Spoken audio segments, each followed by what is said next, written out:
Hello guys, welcome back again. I hope आप सब अच्छे होंगे। तो भाई एक और इंटरेस्टिंग वीडियो में आपका स्वागत है। आज हम बात करने वाले हैं फी वेवर का क्या प्रोसेस रहता है, उसमें आपकी कितनी फीस लगती है, डॉक्यूमेंट क्या क्या रिक्वायर्ड रहते हैं, आप अपने आप से अप्लाई कर सकते हैं या नहीं, या फी वेवर पे आपको जब वर्किंग राइट कितने रहते हैं और आप कितना काम कर सकते हो। तो आज हम इन सभी चीज़ों के बारे में बात करेंगे। तो विदाउट वेस्टिंग टाइम हम वीडियो कर लेते हैं शुरू।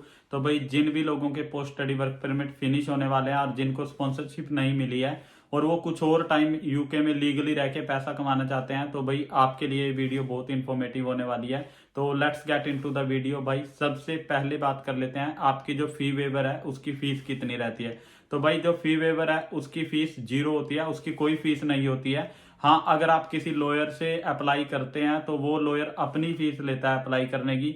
कुछ लॉयर्स 500 लेते हैं, कुछ 300 लेते हैं, कुछ लोग 800 लेते हैं। तो वो डिपेंड करता है आपने कैसा लॉयर हायर किया है और उसकी कितनी पर्सनल फीस रहती है। तो भाई फी वेवर की अपनी ऑफिशियल फीस कुछ भी नहीं है, वो 0 पाउंड की होती है।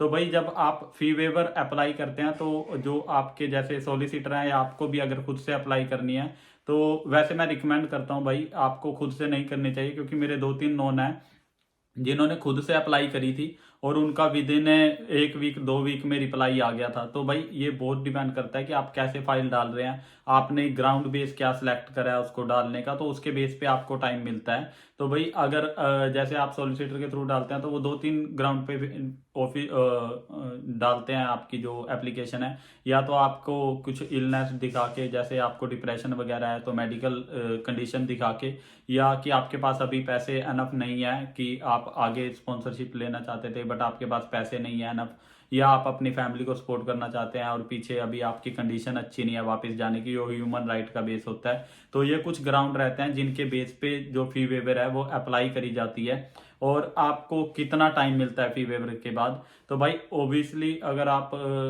अप्लाई करते हैं, जैसे आपका एंड डे है जो पोस्ट स्टडी वर्क परमिट है, तो उसके बाद को आपको 2-2.5 महीने या मैक्सिमम 3 महीने मिलते हैं फी वेवर में। तो 3 महीने में उसका रिप्लाई आ जाता है। उसके बाद आपको FLR डालनी पड़ती है, जो आपको 3 to 6 मंथ, कई लोगों को 8-9 मंथ भी निकाल देती है, जो पेड वाली होती है। जो अनपेड होती है उसका तो 1-2 मंथ में ही रिप्लाई आ जाता है भाई। तो वो उसके लिए अलग प्रोसेस है, अलग फीस होती है। तो वो मैं एक और अलग वीडियो बना दूंगा उसके बारे में। तो इसके बारे में आज इस वीडियो में हम फोकस्ड रहेंगे फी वेवर के बारे में ही।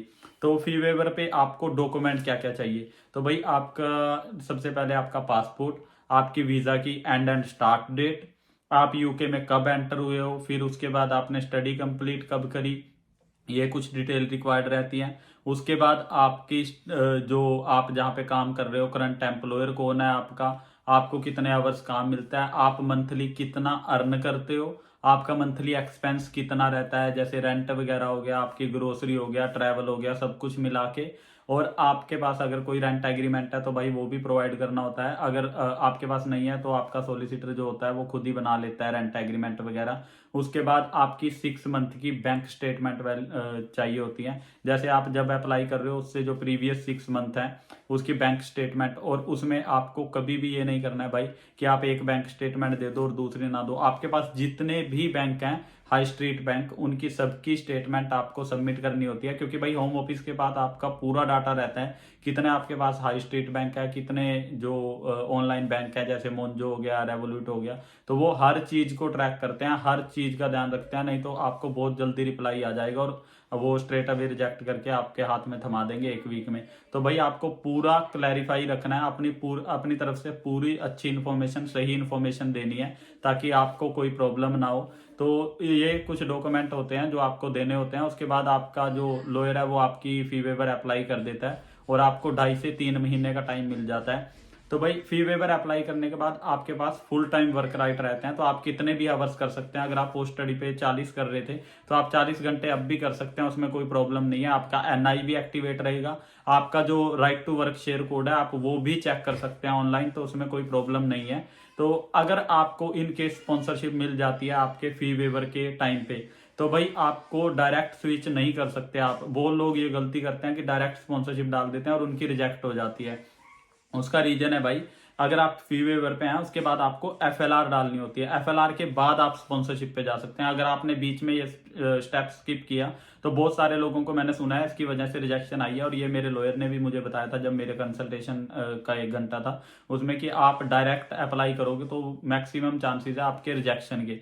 तो जब आप FLR डालते हैं आपकी ना IHS फीस भी पेड रहती है, तो वो आपको रिफंड हो जाती है जब आपकी स्पॉन्सरशिप अवेलेबल हो जाती है आपके पास।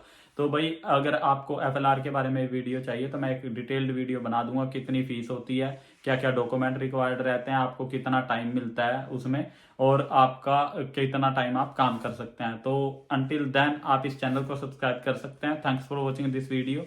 और ये वीडियो आप उस बंदे को शेयर कर सकते हैं जिसका पोस्ट स्टडी वर्क परमिट खत्म होने वाला है और जो आगे लीगली रह के यहाँ पे पैसे कमाना चाहता है। तो thanks for watching this video.